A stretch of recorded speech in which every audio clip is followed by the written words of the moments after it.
Merci, Monsieur le maire. Chers collègues, alors, bon, cette délibération, c'est la traduction d'une mesure annoncée et déjà prise. En fait, il s'agit de revenir, on le sait bien, sur la décision que nous avions prise en début de mandature et sur les conditions d'attribution du pass Navigo pour les seniors, adoptées lors du budget primitif 2015, fin 2014.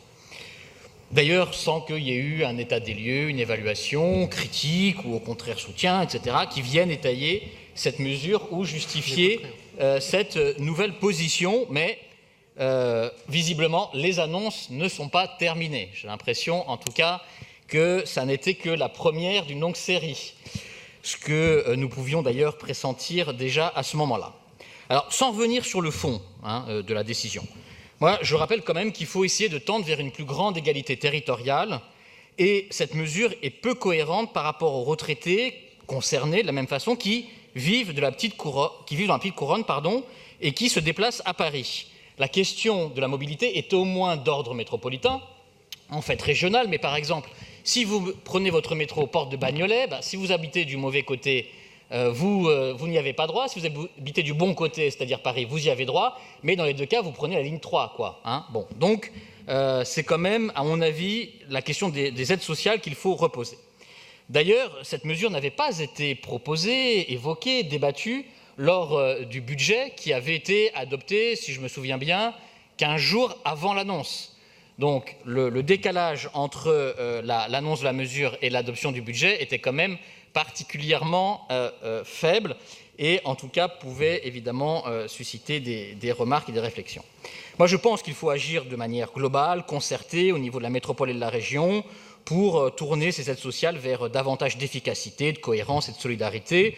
Nous avions d'ailleurs déposé des vœux et nous pourrions, par exemple, étudier un pass Navigo gratuit pour tous les étudiants boursiers qui permettrait de rééquilibrer un peu nos politiques sociales en faveur des jeunes, par exemple. Mais ça mériterait d'être pensé dans un ensemble des politiques sociales facultatives qui, dans ce cas-là, pourraient être remises à plat. Par ailleurs, vous évoquez le redéploiement en disant bon, cette mesure, elle est financée par redéploiement. Alors, évidemment, elle est financée par redéploiement puisqu'elle est financée sur les provisions. Les provisions servent plutôt à financer des imprévus que des annonces nouvelles. Bon, première chose. Et deuxièmement, quand on consomme les provisions, nécessairement, l'exécution est moins bonne. Or, les marges de manœuvre de la ville de Paris sont traditionnellement constatées en exécution. En consommant 12 millions d'euros de vos provisions, vous êtes assuré forcément de dégrader l'exécution par rapport à ce que ça aurait été si nous n'avions pas utilisé les provisions pour ce faire.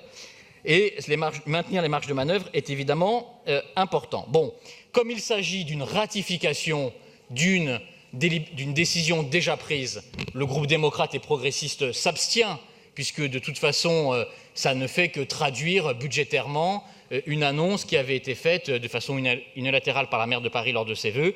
Mais je pense que ce débat aurait mérité d'être vraiment élargi d'abord à l'ensemble de nos politiques sociales facultatives et deuxièmement, vu dans un cadre, sinon régional, au moins métropolitain. Je vous remercie.